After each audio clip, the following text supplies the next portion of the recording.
we're going to talk about the Los Angeles Lakers. Their season, was it a success, a disappointment, or is this just what should have happened, what it means as we move forward? Michael Bolton, has he got his Lakers jersey on? Thanks, Josh. It's Michael Bolton here, and it's time for another episode of the Locked On Fantasy Basketball Podcast. Let's get to it. Let's get to it, indeed. You are Locked On Fantasy Basketball, your daily fantasy basketball podcast, part of the Locked On Podcast Network.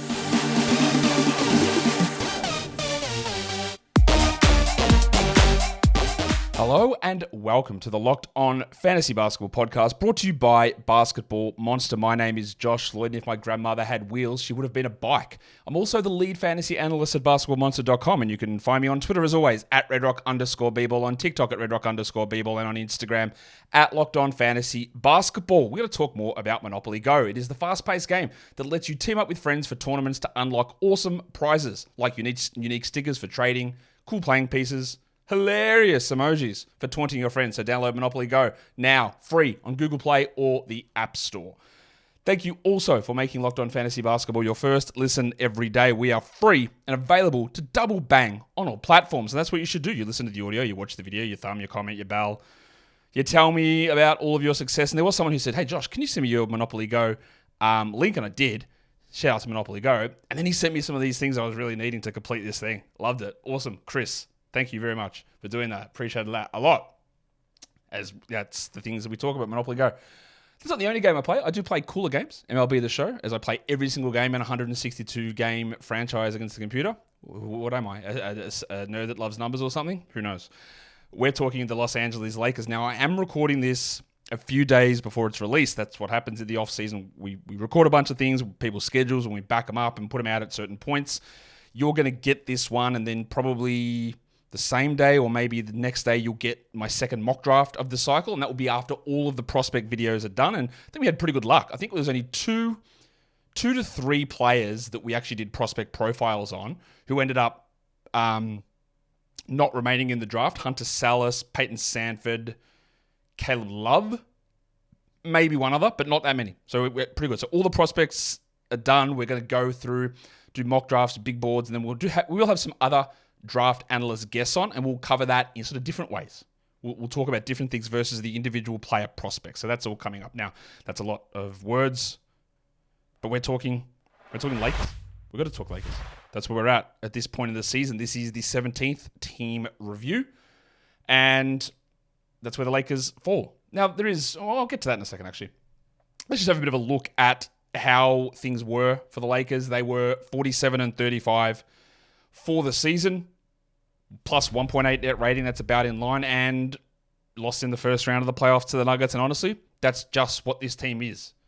They're in the play-in 2 years in a row. Yes, they made the conference finals the year before, but there are obviously weird little breaks that happen at times that push teams maybe further than they should. And I think this is fine. This is what the team is. They were 12th on offense. They were 16th on defense. Their preseason over-under was 47.5. So basically, right bang on. They won 47 games. Their preseason over-under was 47.5. What did I have them as? 46. And then I adjusted that. My first pass was 46. I adjusted it to 47. So I actually banged it right on the head. W me. Hit the under. Hit the games exactly. Wow. That probably will never happen again. Let's talk about the draft. Do they have a pick? I don't know. Because they theoretically have pick number 17 in this draft. But it's one of the draft picks that was swapped to the Pelicans as part of the Anthony Davis deal. And the Pelicans can choose whether they want it or not. They can either have the draft pick swap this year, or they can defer it to next year. Actually, is it even a swap? I'm not sure it's a swap. It might just be, no, it's not even a swap. They just get straight up the pick. My bad, that swap is incorrect. But they can say, I'll take this pick 17, or they can defer it to next year and just take the pick next year. So the general wisdom consensus is that, weaker draft with the Lakers, LeBron pushing 40, and maybe they don't get as much health out of Anthony Davis, that maybe that pick is better than 17. Maybe it's 11. Maybe it's 12. I don't know. But it's a stronger draft, and the Pelicans will almost definitely defer this pick, I would say, to 2025, meaning the Lakers will have pick 17. They will also have pick number 55 when everything starts off. The most common starting group for this Lakers team was the one that you would expect. D'Angelo Russell, Austin Reaves, LeBron James, Anthony Davis, and the man in the middle. And by the middle, I mean the best player on the team, Rui Hachimura. This is a lineup that a lot of people criticize Pockets Ham about not going too early enough. Oh, this is the lineup that gave them so much success. You know what? I just realized I got completely distracted. I was telling you about how I was recording this in advance, and the reason I wanted to tell you that is that I don't know who the coach is of this team. But by the time this show is out, you might know. Is it James Borrego? It does seem like we're heading that way. Is it JJ Redick? Who's the other one that's involved in that? Kenny Atkinson? I don't know who it's going to be. I'll do that sort of stuff more in the preseason when we talk about the impact of the coach, but we don't know. But what I was going to say then, what I did start to say, was about the criticism that Darvin Ham had for some of his lineups and his over-reliance on the artist formerly known as Prince, which was pretty bad. But I think Lakers fans or just people who talk about the Lakers in the media in general were deluding themselves a little bit in thinking that Rui Hachimura in the starting group was the guy that was holding them back. There were curious decisions, benching D'Angelo Russell, benching Austin Reaves, all that sort of stuff was pretty weird, and Ham had some very curious rotational decisions. But this, in the end, was the lineup that they went with more than any other. Was it their best lineup? No. Their best lineup was almost the same lineup, except it didn't have D'Angelo Russell in there. It had Spencer Dinwiddie in there. Now, obviously, Dinwiddie came across on the buyout after being traded to the Raptors, and the Raptors saying, absolutely not. We're not even negotiating with you. We're just going to cut you. See you later. That was a plus 15.2. I wouldn't say Dinwiddie was good, because he wasn't, but he was a part of that best lineup. Dinwiddie, Reaves, Hachimura, LeBron, and Big Ant Davis. Free agents. Max Christie is a restricted free agent on this team. I will talk about him a little bit more later on. I do like Christie. He hasn't really had any sort of opportunity to show anything for LA, so I get the feeling that he's... Yeah, and we all know that I love BJ, Boston, and I think that Christie might be falling into that BJ group where... It's a guy that I like as a wing who doesn't really get the opportunity to shine, but every year that he doesn't get the opportunity to show it, I lose my faith because it means that he's not showing enough behind the scenes to the coaches anyway, and they seem closer than I do. So it's only been 2 years for Christie. He is still really young. This was his age 20 season. I would look to bring him back, or other teams I'd look to bring him in, but yeah, I was more excited after year one. I'm still interested, but every year that we don't get opportunities, when they're calling out for opportunities, is a little concerning. And when blokes, and then is this Darvin Ham being bad? Maybe, but when blokes like Cam Reddish are getting minutes, I start to go, well, surely we can get a little bit of Max Christie, but maybe not. Maybe that's not in what they're looking for. Maybe that's not what we're after. Who knows? Look at the unrestricted guys. There are a few players here who played roles. Taurean Prince and Spencer Dinwiddie had significant enough roles. The other guys, Harry Giles and Mason Jones, we don't care about too much. I'm not thinking that Dinwiddie and Prince are going to be A, in huge demand, or B, massive priorities, but if they're coming back and they're getting minimum contracts, having that sort of depth is fine. I guess the difference with Dinwiddie is that we hope that Gabe Vincent is healthy, and then you don't require him as a fourth point guard, so he probably doesn't come back in that scenario. Prince is a different story, and hopefully the new coach doesn't overuse him the way that Pockets did this last season. There are some guys with player options, and these are the important ones here, really, because obviously we're talking about LeBron or James, who it doesn't really matter whether he has a player option or not. It's all about what he wants to do, whether he's going to decline that and take the new contract now or accept it and be a free agent. Like, there's so much drama seemingly always about LeBron and what's going to happen. I don't really think there's any danger of him not playing for the Lakers next season. I don't think any of the Bronny stuff is real. But I also don't know. So, yeah, LeBron's got a $51 million player option. He's going to be 40. He's awesome still. At some point, it will drop at some point, but I just can't tell you when that's going to be. It doesn't really matter that much. The big question's going to... Well, it does matter, but in terms of where he's going to be, I don't think there's any sort of question about that. The next one is going to be what D'Angelo Russell does. It seemed, for all intents and purposes, that Russell was going to be traded. That was the word on the street. And then, in true short-sighted nature, he had a 10-game hot streak, so they didn't trade him. And then when it got to the playoffs, he struggled a lot. And I'm not saying that D'Angelo Russell's a bad player, because he's not.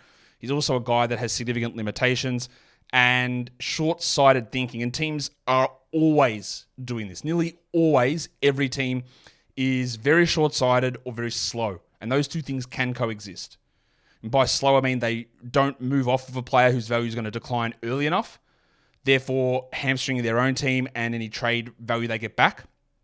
Or they see something that just happened and went, well, D'Lo just shot 50% for three for 10 games. Well, he must be the best ever. And they don't make any moves to capitalize on that. Now, Russell has this player option. Does he think he's going to get more? I don't know. I don't think he will. I think he'll probably be back, and then we'll have another year full of decisions and discussions about him being traded. But that is probably the big one. The other two, I don't really care. Jackson Hayes and Cam Reddish. Reddish was definitely played too much. He can't shoot.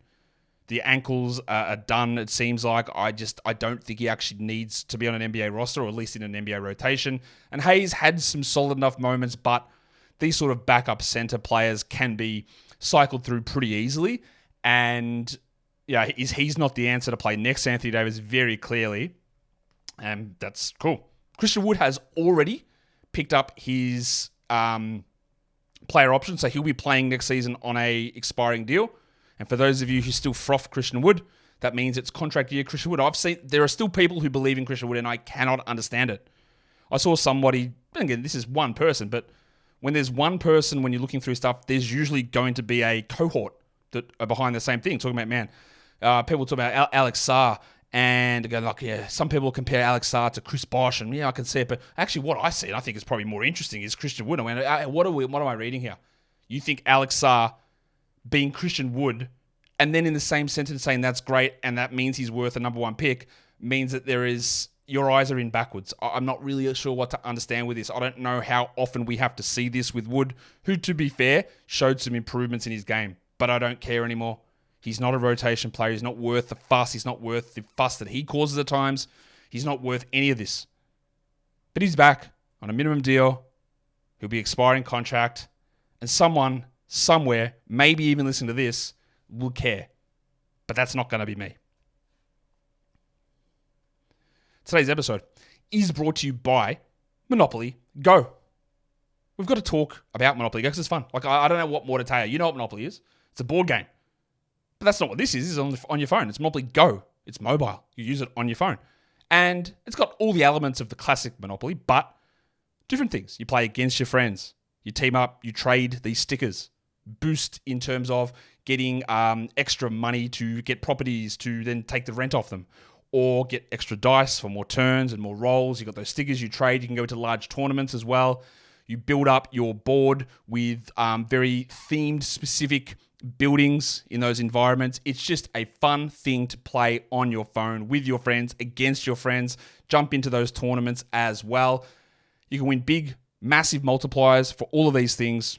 Win with your friends. Win with your friends. Win against your friends. It's all there at Monopoly Go. So discover something new, something fun in Monopoly Go. Download it for free at Google Play or at the App Store. Today's episode is also brought to you by FanDuel Sportsbook. It is winner take all time now in the NBA and the NHL with the playoffs. And FanDuel is giving you a shot to bring home a big win of your own. Right now, new customers get $150 in bonus bets with any winning $5 bet. That's $150 to bet on spreads, money lines, player props, and more. Visit FanDuel.com/lockedon and make every playoff shot count. I can't tell you who I'm going to be betting in the NBA Finals because at the time of me recording this, I don't know who is up against the Boston Celtics. Is it going to be Minnesota? I think it's going to be Dallas, but I was a little bit worried after that game 3 when Derek Lively was out, understanding how much better Lively had been than Gafford, and that's a story from when we do the Mavericks season review as well, that without Lively they would struggle, and he was a big impact. Now, whether he is the difference between them actually choking a 3-0 lead, I don't think so, but it is a little bit interesting. I think if Dallas wins, that they will push Boston to 7 and Boston will win. I think if the Wolves win, I think Boston wins in 5 would be my guess. 5. Anyway, but we can check all those odds over at FanDuel, America's #1 sportsbook, and don't forget to gamble responsibly. Okay, that is the beginning of the Lakers segment. Now, let's talk about the players. Let's go through the starters. And I'm going to be really sort of really clear. I hope I'm clear always, but I think the starter differentiation is relatively straightforward with this team. We'll start with Anthony Davis, who one of those guys that I'll admit, like in the off season, I was talking, I think it was when Matt Smith was on, we were saying, does Anthony Davis still have, irrespective of health, does he still have #1 per game upside? And we both said, I don't think so. I'm not sure those rebound numbers continue to drop for him. I'm not sure he's actually got that still in him, but he did. He was picked at number 13 He was 4th in -1 rankings, 3rd on Yahoo, 6th in points. He averaged 25 and 13, almost 13. 3.5 assists, 1.2 steals, 2.3 blocks. And that rebound thing is big because go look at his numbers and how much the rebounds had dropped. Pushed it back up to 13. It's almost a universal truth that when Anthony Davis plays all of his minutes at center, the fantasy value is through the roof. 58 on 2s, only 27 on 3s. I think that part of his game is gone. But he also decided he was hitting free throws again. Now, I'm not going to tell you and sit here and say, wow, finally Anthony Davis cared and he was playing games. And that's what mattered. It's not, I don't care what you tell me. I don't care. We know why Anthony Davis played games this season, 76 of them. He didn't get hurt. He had some smaller injuries, yes. And in the past, he probably would have sat a little bit more in terms of resting and back-to-backs, which makes 100% sense in any situation unless you're the NBA or the people who love to see players tortured on the court. He shouldn't have played 76 games. He was clearly hurt from about game 3 with a small injury. He still put up really good numbers, but in the end, what did it bring us? What did it bring the NBA? What did it bring the Lakers? I'm not really sure. Would they have been as good without him? Probably not. I'm not saying he should have sat 30 games or anything like that, but he was much... the seasons before with Davis, he'd been injured, but they were significant. We saw the injury happen. Big twist of a knee, big twist of an ankle, and he was out for 25 games. And that's what happened the year before. It wasn't like he just sat every back-to-back and just randomly rested. He suffered a big injury that cost him about 2 months. And that didn't happen. So he played through these smaller things that he's always going to get, but we cannot bank on that, obviously. If you miss a bunch of games one year, you are not going to miss a bunch of games the next season necessarily. If you play a bunch of games one season, that does not mean that you play a bunch of games the season after. All of it is still relatively uncorrelated. Will I take Davis in the top 5? Almost definitely not. Will he go in the first round? Yeah. The question I think comes in, will you take Anthony Davis ahead of Joel Embiid? And that's a big one, isn't it? And I actually think I might. I said yesterday or the other day on the Philadelphia show, that I'm just out on the recurrent knee problems of Embiid. And that's where I do lean into injury stuff. If you get the same injury to the same body part multiple times, then I really am going to be done with it. And that's not where we're at with Davis at all. His player comps are amazing. Year 7 of David Robinson, one of the best fantasy players of all time. Year 9 of Hakeem Olajuwon, one of the best fantasy players of all time. He was 96th in EPM, 98th percentile in CPM. Just ridiculous numbers.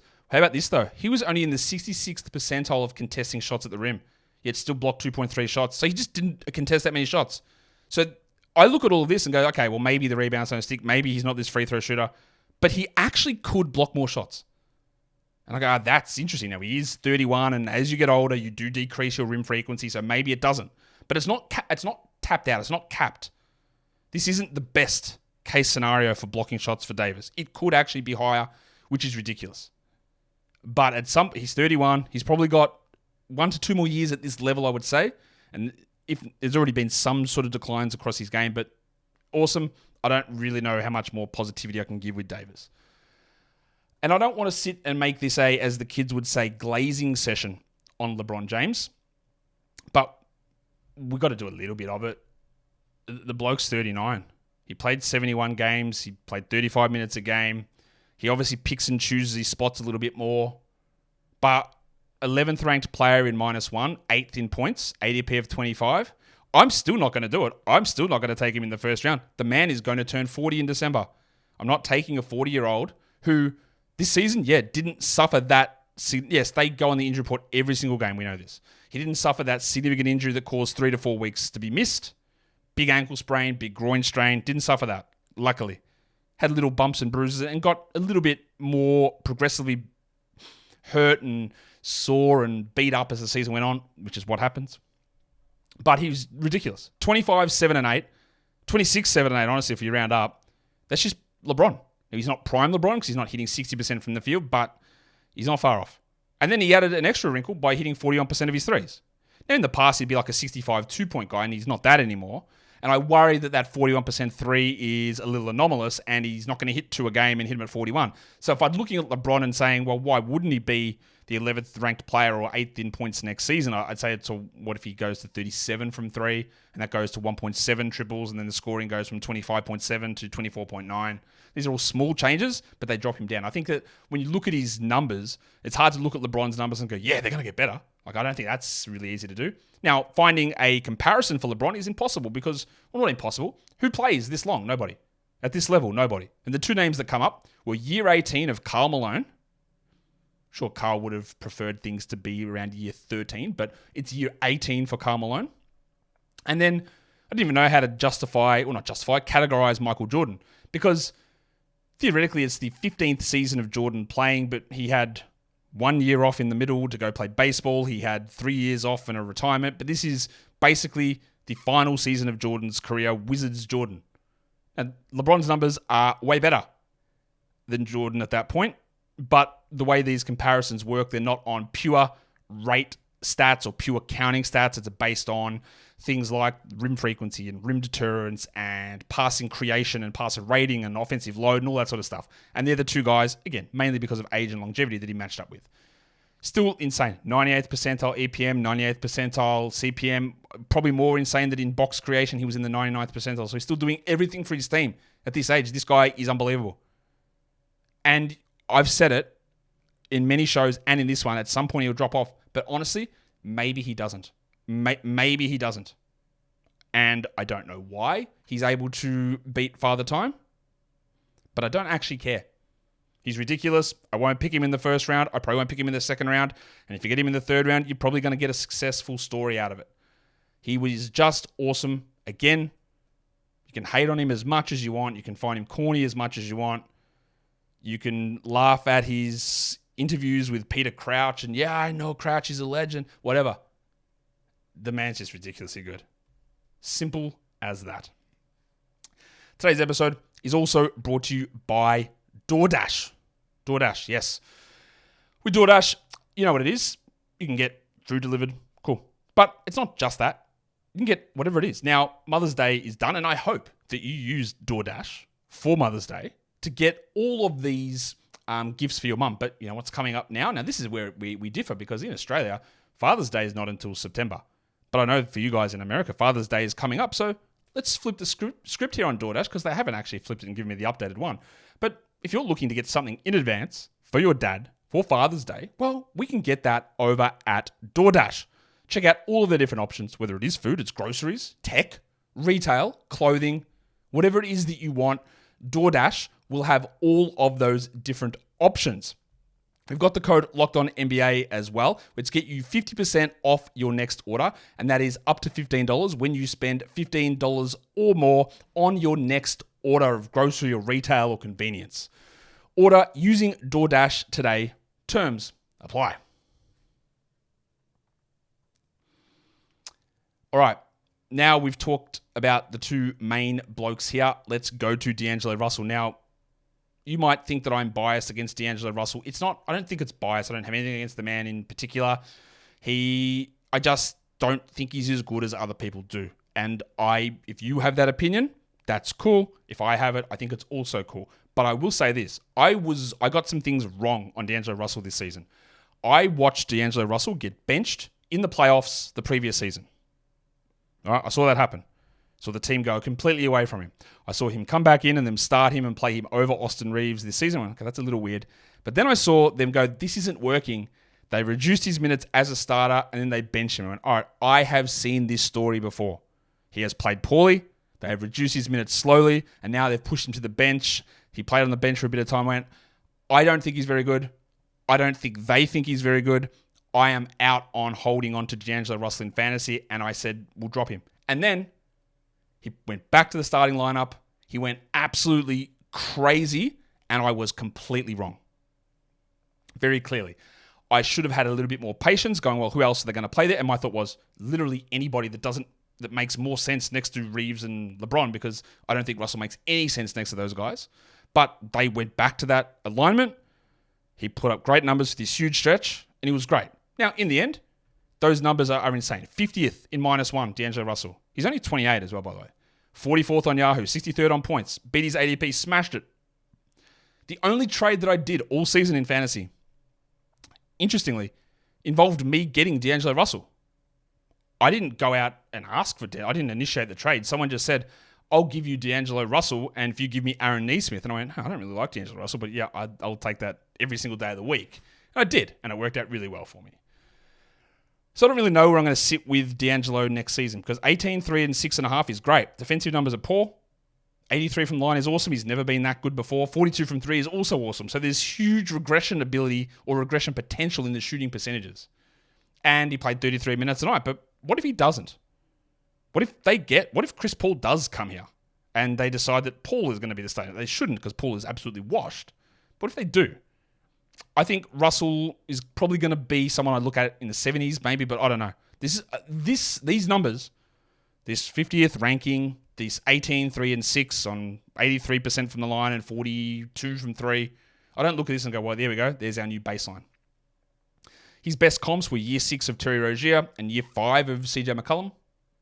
Solid players, lowish, I guess, upside players, but solid players. His advanced metrics were very strong. Again, I thought that he was going to be way worse than he was. He definitely proved me wrong. 84th percentile EPM, 74th and CPM. One thing I look at, and if I want to talk about regression, and I did, about his free throw percentage and his 3-point percentage, he was only 38th percentile in getting to the line. And part of that is Reaves being there, Davis being there, LeBron being there. Now, if something random does happen, he moves to another team, LeBron just goes, well, I'm actually done with the Lakers. There is actually scope for D'Lo's free throw rate to jump massively, and then that does actually push him up much higher. So just watch that. With the way the current team is configured, I don't think there's huge hope that it jumps, but all it takes is one little thing to shake loose, and there is massive scope for that part of D'Lo's game to jump up. He was way better than I could have anticipated. I think he's way better than any Lakers fans could have anticipated. He still had his struggles in the playoffs, absolutely.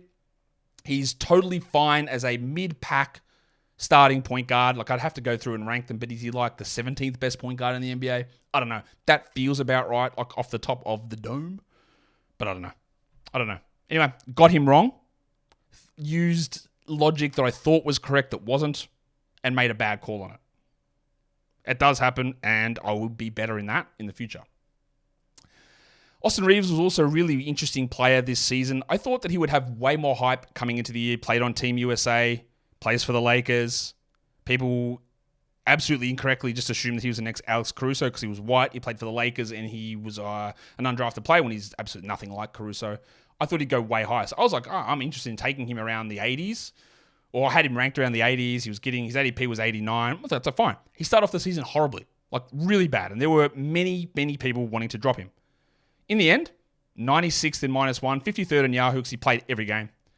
81st in points league. So basically, he just returned the value of where you picked him, which when the season started off, he was nowhere near that. It was also some weird rotation stuff. He went to the bench early in the season. His shooting was unbelievably off. The usage was down, but in the end, it all sort of corrected. He's almost 26. He's going to be 26 like very soon. 32 minutes a night. He averaged 16, 4, and 5.5, 0.8 steals and 0.3 blocks, shot 85 from the line. One of the big things that got Reaves through the year before was an insane 2-point percentage, and it was still good, but it wasn't the 66% or whatever it was the year before, 58. It was insane free throw rate, which was good, but still not what it was the years past, and we're getting more of a baseline here of where Reaves is. So I look at all of this stuff from Austin and go, with the way the team is currently constructed, I don't see much more. But if Russell was to go, if LeBron was to suffer a big drop-off, 19, 4, and 7 is, I think, ceiling level for Reaves, which is great. The problem is his defense was disgusting. It was so bad. He got roasted all the time. And that's why we'll jump ahead here and say that he was only 56th in effective plus-minus percentile. It's like league average, basically. League average, I think, is 60, so a bit below. Crafted, he was a little bit better, 71st percentile, but defense killed him. If you want to get... We'll stay on the negative side of things. In terms of deflections, 21st percentile. Just does nothing defensively, and that led to a lot of problems. I'm not sure that he's going to have the ability to improve all that significantly, which is going to always hamper his fantasy upside because obviously steals are a part of fantasy, but it also leads to the problem of, is your role and are your minutes secure? What I do like as a positive thing is the best player comp to what he did was year 3 of a certain Damian Lillard. And not a certain Damian Lillard, there's only one of them, it's Damian Lillard. Year 3 Damian Lillard is the best comp to what Austin Reaves just did. And I went, All right. That's eye-opening. The next best was Steve Smith, year 3 of Smudge. Now, many of you wouldn't have remembered Steve Smith. Hey, if you want to know about remembering old players, there's going to be a guy we bring up later with some of the comps, and I'm going to say, I'll tell you now, I didn't know who the hell they were, so good luck with that. But Steve Smith. So, they're Lillard, obviously, legend, Hall of Fame type player. Steve Smith, very good, very strong, very capable starter. I don't know if he made an all-star team, but he does NBA TV stuff now. Just a very strong player. I think we're going to see 4 years or so of Austin Reaves as a top 100 guy and maybe tops out at top 60, I would guess. Let's talk about Rui Hachimura, one of the most overrated players in the entire NBA. I think actually he's not very good as a player at all. Don't think he's terrible. Don't think he should be out of the NBA. But I guess part of that is me just pushing back on the way that people talk about this guy. He's 26. He played 68 games. He played 27 minutes a night, slower start to the season. He's one of the worst category fantasy players per minute that exists. 180th, but played 27 minutes a game. 161st in points. His ADP was 137. Still, people always buy in, and I don't get it. He averaged 13 points. That's great. 4 rebounds, but the problem is outside of scoring, he does nothing. 4 rebounds, 1 assist, 0.6 steals, 0.4 blocks. And he did all of this with unbelievable efficiency. 60 from 2 and 42 from 3. And honestly, I don't buy that for a single second. He relies so much on the mid-range. He relies on elite shooting numbers at times to get him to even this mediocre level of production. And I just don't have any trust that it stays there. And if the shots aren't going in, he literally does nothing. He's not a Jokic stopper. He's not the next Giannis or Kawhi, as people laughably had called him in the past. He is, and you know what he is? He's Los Angeles DeAndre Hunter with a little bit more offensive pop, whose shooting percentages feel like they've made out of a house of cards. I just think he is bad for the narrative that is surrounding Hachimura. Is he okay as your 7th man who occasionally starts? Sure. Is he ever someone I would target in a fantasy league? Probably never. The 2 comps for him are just wild, honestly. Jake Layman, year 3, and Sam Hauser, year 2. I bet you don't think of those guys as what Rui Hachimura is, but that's sort of what he is. Like, very sort of one-dimensional at scoring and nothing else. To be fair, 74th percentile EPM is better than what the impact of Austin Reaves is. 51st on Crafted. Fine. Part of why I don't like what Hachimura brings as a player is A, the lack of defense, the lack of defensive events, the iffy shooting, I believe, the inconsistency in shooting, the bad shot selection, is he doesn't have any idea how to pass. 21st percentile in passer rating. He just doesn't move the ball. He's got to be a shot finisher, and I think a lot of the times I just want someone better to be the guy finishing the shots. So he's only 26. I'm not going to rule out some level of improvement, and he has improved over the last 2 years for sure. But he's just one of those guys that the narrative around him really it doesn't get to me, but I always feel like I need to push back because I just don't think the narrative reflects reality at all. Maybe you don't think I'm reflecting reality here, and that's okay as well. They're your starters. Let's talk about some other players we know. We've got 4 other guys that we're going to get into here because I think these are probably the important ones that we need to cover off. But there's not going to be huge discussions on a lot of these players because one of them is Spencer Dinwiddie, who, I don't know, he's 31 now. He had some real struggles in Brooklyn. He finished 184th in -1 despite playing 28 minutes a night. He was drafted at 106, and I'm going to be honest with you, I don't actually remember where I was with Dinwiddie in terms of fantasy value at the start of the season. I'm going to say I was low because I was like, I think that Ben Simmons is going to be playing and getting a lot more minutes, so I'm not interested in Dinwiddie's poor fantasy game. I don't 100% remember that, though. He averaged 10 points in 28 minutes. He shot 39%. He shot 34% from 3. He averaged 2.7 rebounds, 4.7 assists, and as usual, no defensive stats. He has always had a horrible fantasy profile. And what do we mean when we say fantasy profile, not to get too off track here? A bad fantasy profile is someone who has low peripheral numbers. Basically, what they do is score, and even then they do that, and it requires a lot of shots because their efficiency isn't good. They can't buoy themselves, or as Americans would say, buoy. I would just say boy.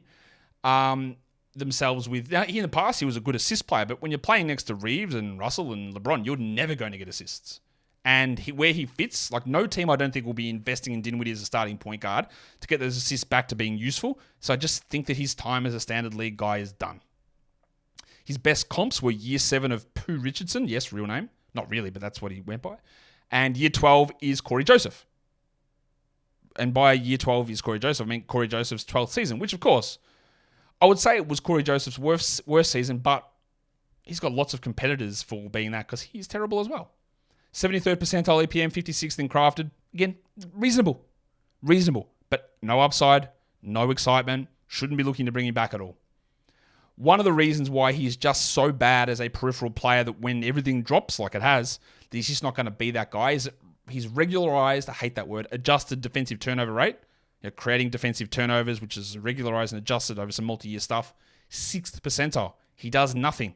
Defensively, now he had some moments. There's the clips of him guarding Damian Lillard.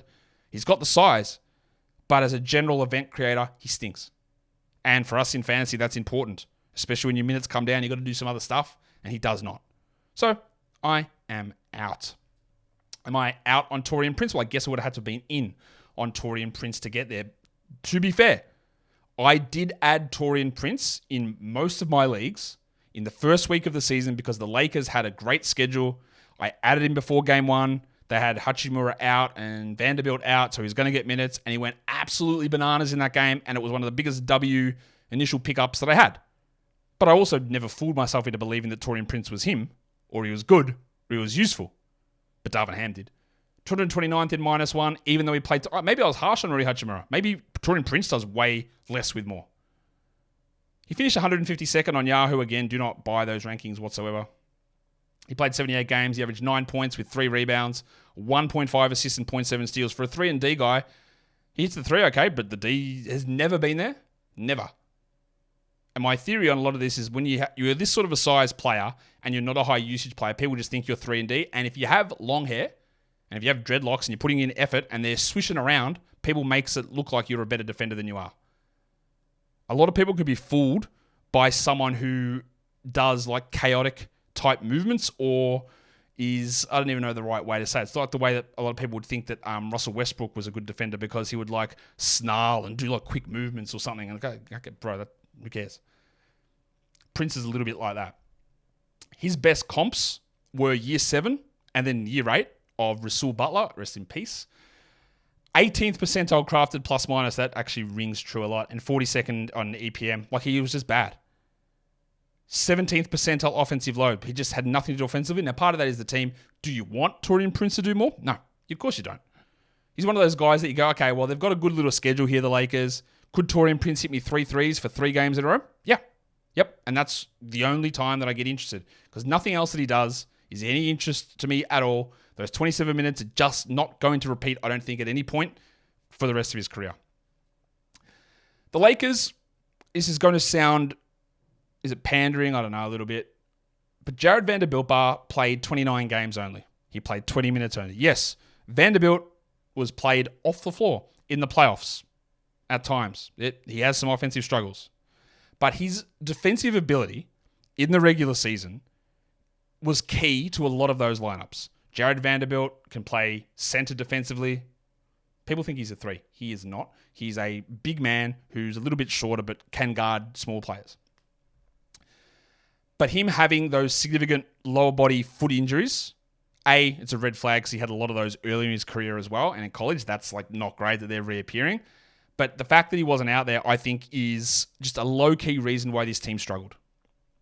Because it's his ability to be flexible and versatile that really helps a lot of these other players. Now, he's not going to be a good fantasy guy. I don't think we should fool ourselves into that. 222nd, Richie Beno in -1. He was drafted 144 in only 8% of leagues, though. He averaged 5 and 5 in those 20 minutes with 1.2 steals. He's not a shot blocker. He's not a scorer. He rebounds. He gets steals. And he's not a bad passer. And that probably doesn't happen in enough volume for him to matter. 59% on his 2s, 30 on his 3s. I don't think the 3s are ever going to get there. He's only 25, but I don't think they're going to get there. He needs to be 63, 64 on his 2s, really. And we'll see if it ever gets there. Now, when I talked about the comps for a player, this is what I meant. Who is Kenny Denard? Rookie year Kenny Denard was the best comp for Jared Vanderbilt's age 25 season. And rookie year Brian Russell Jazz legend. Kenny Denard. Who's that? 54th percentile on EPM, 65th on crafted. Again, I think he's an impactful player who is not really a fantasy guy. Rim defense. This is where we get a little interesting. Like 22nd percentile in being a good rim protector. He's not. And maybe that's one of the issues, that offensively he needs to be a center. Defensively, he's more on the perimeter. He can't really do rim defense stuff. So he sort of sits as like he's not big enough. He can't shoot well enough. You just want one extra skill to be able to develop. Elite rebounder, really good hands guy, really good steals guy, solid, good passer, but it's just a weird package that requires certain things to work. And it's just never going to be, I don't think, that fantasy guy for us. And I could have gone through and talked now about Jalen Hood-Schifino. We didn't see anything of him. I like Colin Castleton. I'm not going to talk about him. Didn't really see any of Gabe Vincent as much as I like him as well. I'm not going to regale you with my thoughts on Cam Reddish this season of thieving minutes. I'm not going to tell you about Christian Wood, and well, I already have actually, about how bad Christian Wood is. What I want to talk about here is Maxwell Christie, because I still like him. Now, I did tease a lot of this stuff at the start of the show, and these numbers are bad, right? 400th in -1. That's yuck. He's just turned 21. He played 14 minutes a night. He actually played 67 games. But it was a lot of like in and out and the 10th man guy versus the guy that should have probably been playing 24 a night. And I would love for him to do that next season, but I don't know that he's going to be on this team. 4-2 in those 14 minutes with 0.9 assists and 0.3 steals. Shot 43 and 78. Nothing there should get you excited. 36 on 3. That's all right. 50 on 2. All right. He's barely played. There are clear frameworks here. And when I look at the comparisons, rookie year Jaden McDaniels, that's Timberwolves McDaniels, and year 2 Malik Beasley. Now, if you could combine Jaden McDaniels and Malik Beasley into one player, you've probably got an all-star, to be honest. One of the best defenders in the league with one of the most willing three-point shooters. Now, that's not how comps work. You don't get to combine those two things into one super player. Imagine combining Anthony or LeBron James into Michael Jordan and Karl Malone. He'd be even more of the GOAT than he already is. But there's just enough here. Now, look, the advanced stuff, it stinks. 14th percentile EPM. 9th on CPM. What is this crap? But what I like for him as a guard, wing, 6'7", good size. I think he can shoot. 53rd percentile in block percentage. He is a guard who can protect the rim. And those little sneaky stats in fantasy end up maybe mattering. This would have to be a 350 player deep dynasty league, which every dynasty league needs to be at least that deep. But I am not giving up on Max Christie, even though we barely saw anything. Year 3 is the one that if it doesn't happen, then I'm out. And I'm already a little bit out. But I do like a few of the things we saw. The fit here just isn't working with the way the Lakers like to run things. And that is unfortunate for Max. It's unfortunate for you if you wanted me to keep talking about the Lakers, because I'm done. And we're not going to be doing it anymore on this show. So I think that, trying to work out, I don't even know which order I'm going to post this in, whether I'm going to post the last draft prospect show before this or after this, I'm not sure. I think I'll do this one first and then we'll do the draft prospect show after, and then we're into mock drafts tomorrow. Hit the old thumb, hit the bell, double bang it. Guys, we are done here. Thank you so much for listening, everyone. See ya.